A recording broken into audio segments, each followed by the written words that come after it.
The Babe then teamed up with the mighty Dulcify, and together they won the race that Thomson would regard as a career pinnacle, the 1979 Cox Plate. At the 400, Dulcify shot away 2.5 lengths, imposing. Then Shivery under the whip from Arbor Shane and Gypsy Kingdom. But Dulcify well clear. Brent Thomson going for his 4th Cox Plate, and he's got it. He's home, Dulcify. He's 6 lengths in front of Shivery, and then Arbor Shane imposing, stopping. Dulcify's won by a minute, and that's the way he might win the Melbourne Cup.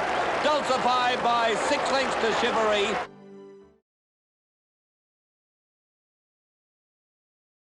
Do you think in horse racing we're seeing, or we have seen, the end of an era?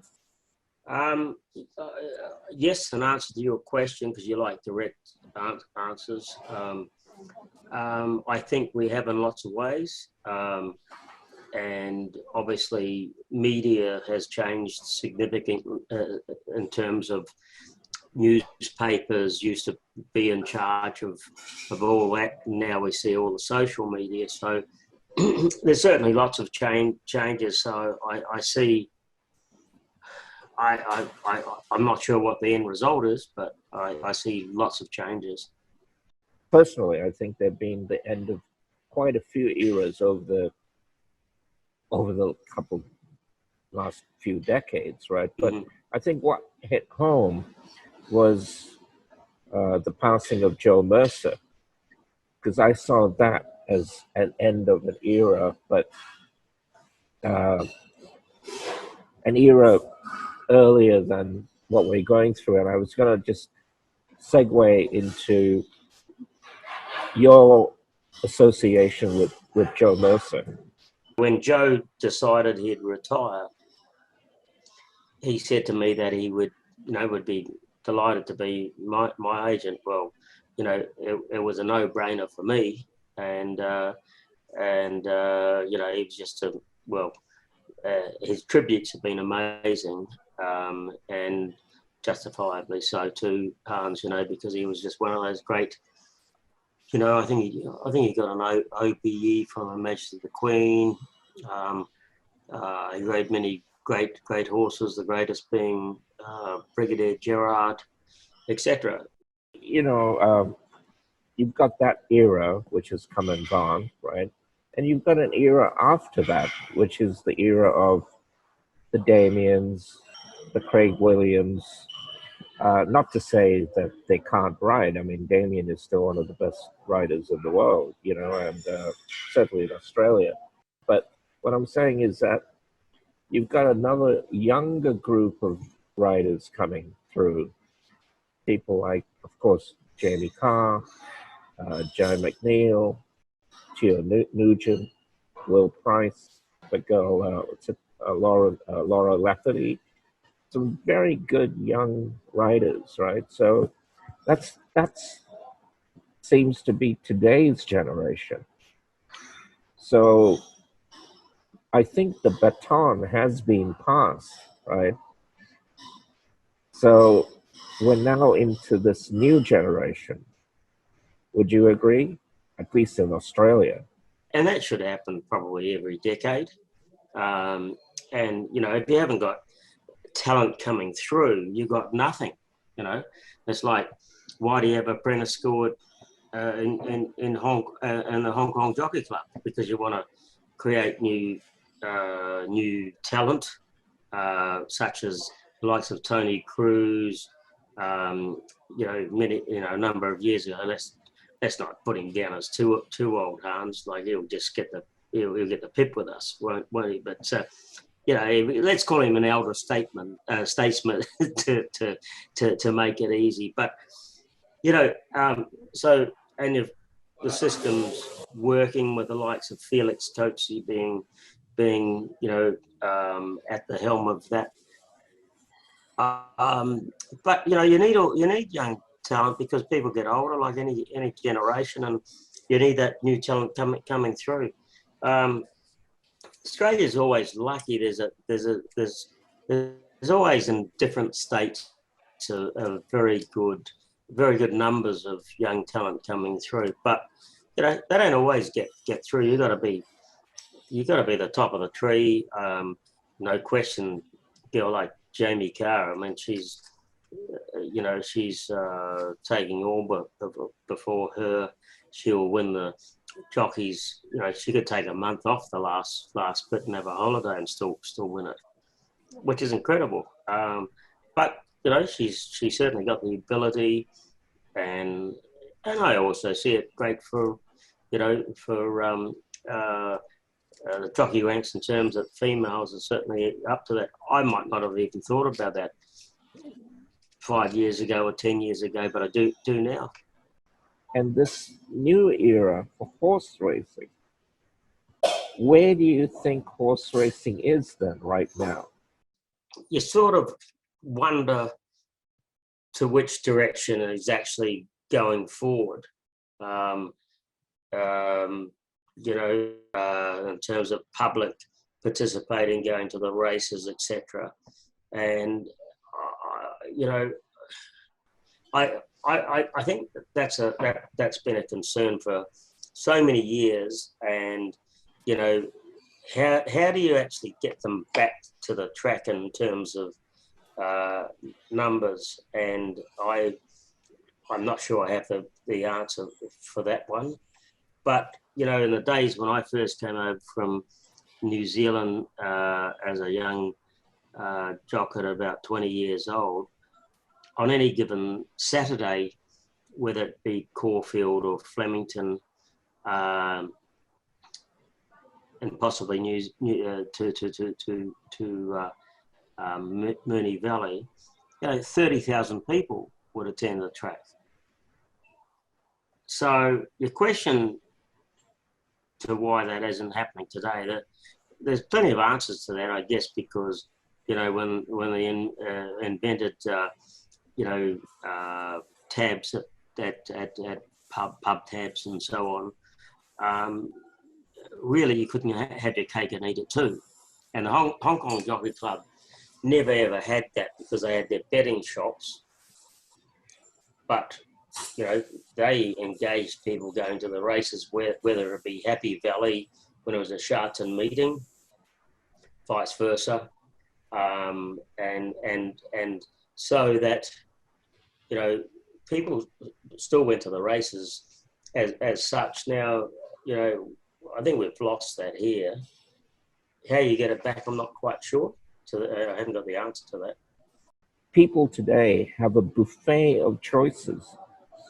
So why are they going to come to the horse racing table? I think you hit that on the head, Hans. It's because the younger generation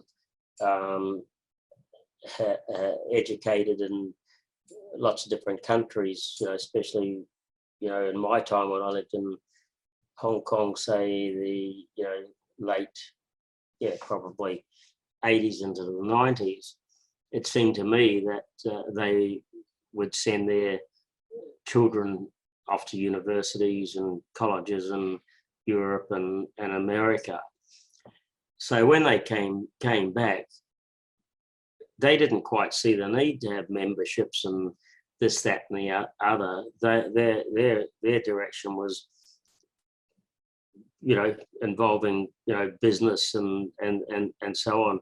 As you say, even now, things like Bitcoin and that have changed the demographics again. Those sorts of things. So no one has to necessarily go to the races. You would hope there's still an audience, but there's different ways to see the races, whether it be on television or on your phone or you name it. I mean, you just don't have to go there. So how you attract people to go, it's sort of like a fashion industry where it evolves around in our country here, the spring and the autumn. Outside of that, it's they haven't worked it out, jockey clubs, so I'm not sure how I'm able to sort of think outside the square either. But as you know, we did pretty damn well with the Happy Wednesday. Yeah. We got people coming there every Wednesday, right?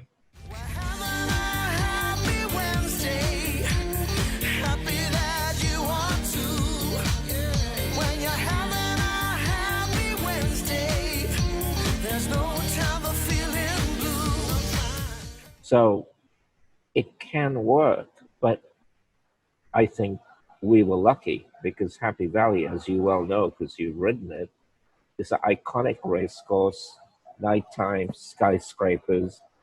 It can be done, but I think it has to do with the location. You know, like they say in the restaurant business, location, location, location. I think it's the same in any business, even horse racing. Yeah, well, of course, you know, our racing is slightly different where it's spread out, but you know, we're dealing with Happy Valley is one of the most unique, if not the most unique, place in any country in terms of a race course, and you know, you created this atmosphere which is amazing, and as you said.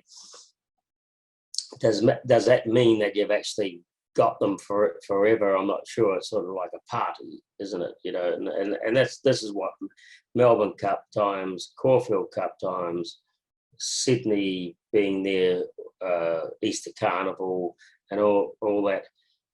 All you actually hear about is, you know, wanting the pretty people to come to the track and basically have a party. Now, whether they know a horse's name or a jockey's name would be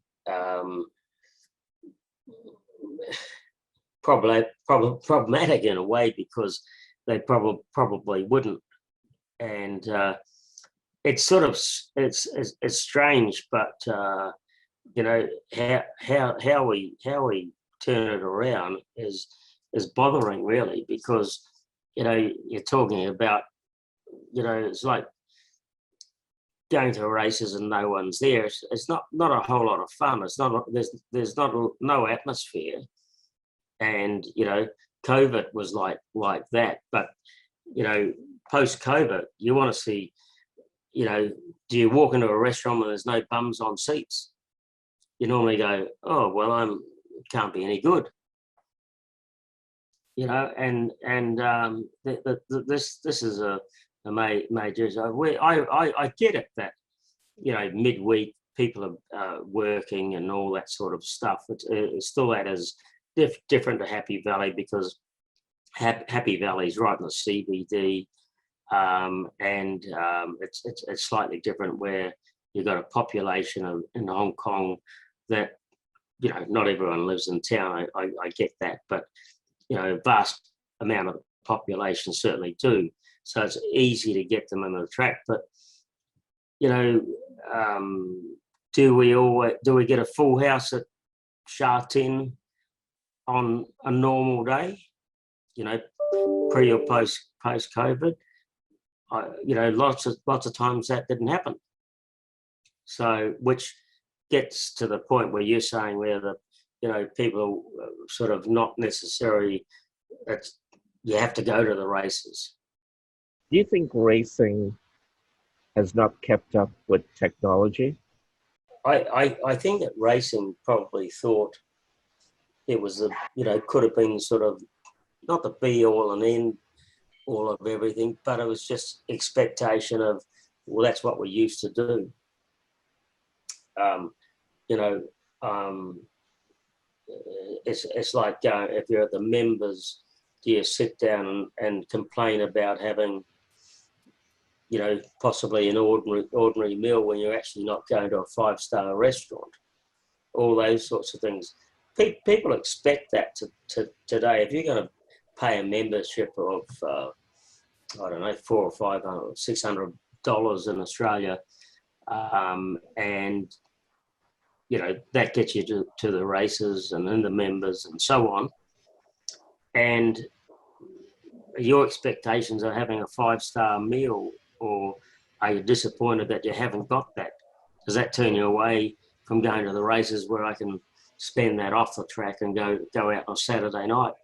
I think there's quite a lot of scenarios there that sort of come to that, what you're getting at, so to speak, you know.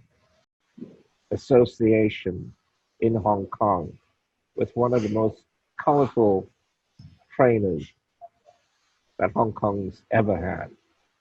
Not Tony Cruz, but Brian Canping Chi. What was that like, and how did that happen? Brian he had a massive buying power at the time, and he was powerful, like in the Jockey Club. He could make plenty of noise, and a lot of people listened to him, and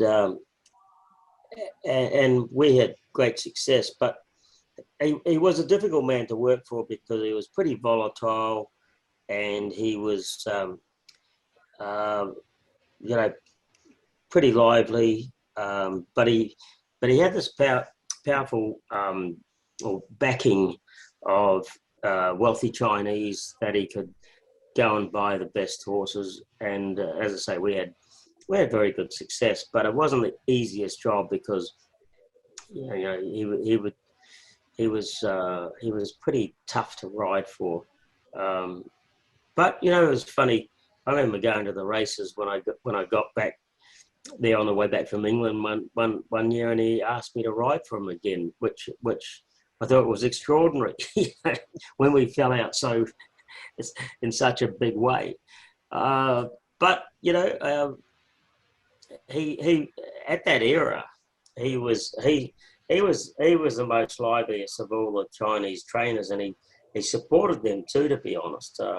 You know, because that was a wave of the likes of Ivan Allen coming through, and some well credentialed European trainers, etc. Patrick Biancone, another name, and so. But I handed over the baton to my mate Felix Coetzee, and he said, "What do we do?" I said, "Good luck." What was Hong Kong racing like in those days?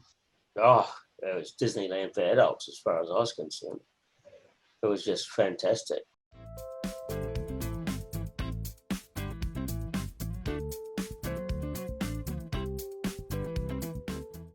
That's the nightlife, but what about the racing? Or Well, was it a combination of both?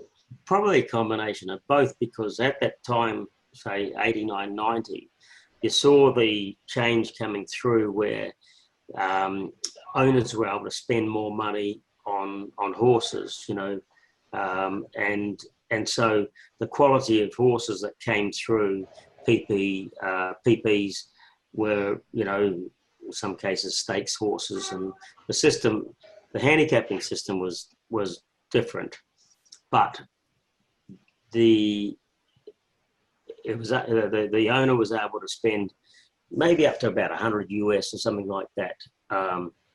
So that gave them, great buying power to the quality of horses. Also, as I alluded to just before, the likes of your European trainers coming through. Some of the older Chinese trainers had gotten to their, I think it was 70 in those days, when they retired. So it was a sort of a changing of the guard in a way, Hans, if you like, because, also throughout the season after the European season closed, you also had very good jockeys like Canaan and many other names that rode there for 2 or 3 months. So the standard of riding was pretty extraordinary, to be fair. And so not only was it great fun, and the other thing that lifted it enormously was the prize money level, so that, in actual fact, when I got there in 89, prize money was stronger than Australia. And so it was tremendous. And of course, the tax rate was way less than Australia as well. So that was obviously very, impressive for someone that could get a job in Hong Kong. So, Yeah, so the mix was sort of Australians, Europeans. I know prior to me there was some Americans that were there, but I didn't see it in my time. But I saw, I was lucky enough to ride with some of the great European jockeys, certainly in Hong Kong, and of course homegrown Tony Cruz. Not to mention some of the others. I'm not saying they couldn't ride. It was just you forget about certain names as well. How good was Tony as a rider? Don't want to pump up his tyres too much because he likes to pump them up himself. But I think if you look at his record overseas, that would say it in itself. He rode with great success in France, and he won some big races in England and Ireland, and he rode the Great Triptyque. And I think he was just one of those natural horsemen that come along. Some jockeys are made, and some just have the natural ability. And I always saw Tony as one of, just had a natural ability. He was a great pilot. There's no question about that, because he's, as I say, his record outside of his country was great, really, when you look back some of the group races that he won. But yeah, he was, and of course he was so hard to beat in Hong Kong, because he was, he had great stables. Well, I was talking about Wong Tang Ping, and he was, and he had the call, because he was the man. What made you decide to stop riding, which you did at quite a young age for a jockey, right? You were what, 44, 46? 42 actually. 42. Questions asked a few times. I look at it this way, like Australia for 14 years. Part of that time was in England, part of that time was in Asia. And at 42, I was living in Macau. I wasn't really enjoying living there. Singapore had just gone out on its own, left the Malaysian racing.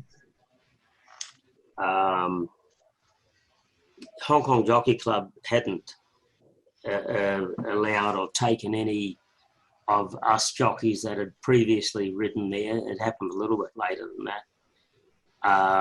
And I didn't see going back to Australia to be an option, because, people forget pretty quickly. Australia more so, because they tend to, see it as a younger generation of riders, not someone's about 40 odd and been missing for 14 years. So I sort of weighed up the situation, and I didn't really see it going back to Australia, with the likelihood of riding sometimes in the city and sometimes in the provincials.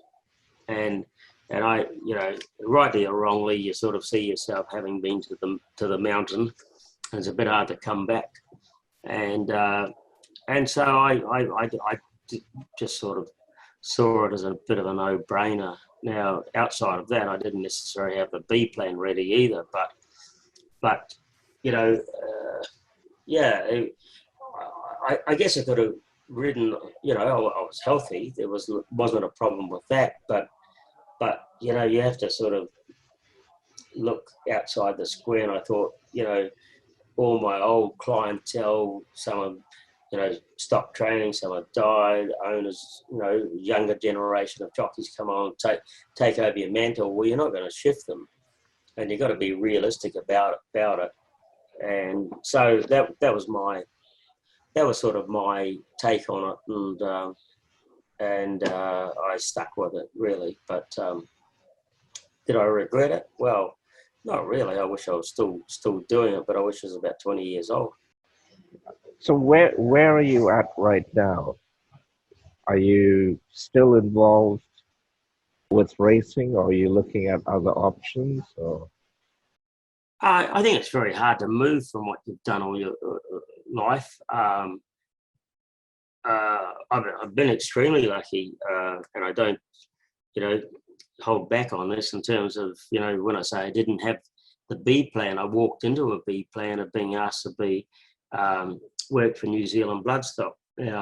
So in terms of racing, I'm still very much involved. Obviously we haven't been able to travel so much with COVID in 2020, but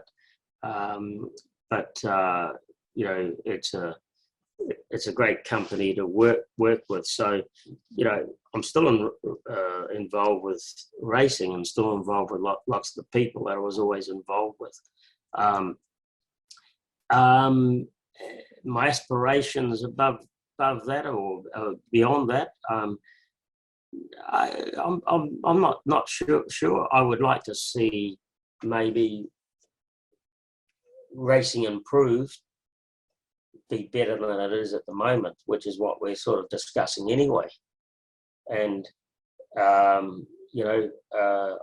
guess if you don't bounce the balls and throw them in the air or whatever, you can't come up with any new ideas. to me, if horse racing is going to have a future, it really needs those big brands coming in who are going to bring their followers and their fans back to the races or showing an interest in racing. I guess that's what part of this discussion's about there, not keeping up with the times. I'm sure racing will never, ever go away, but we just got to keep improving it in lots of ways, because it's a great sport. A lot of people get enjoyment about. There's a big employer of people, and we want it to continue and be glamour. Bring glamour back, you mean? Yeah. We've got to bring it back. So you've brought to attention many great, even some of black and white on social media. Like places in America, like Santa Anita, Hollywood Park, Del Mar, with all the great actors. They all got to the track, and I don't know how many thousands of people were there, but sure. Like they'd go to the track to see Cary Grant or your greatest actresses and all that, because they knew that they were there on a Saturday. So we need to get that back to as a glamour sport.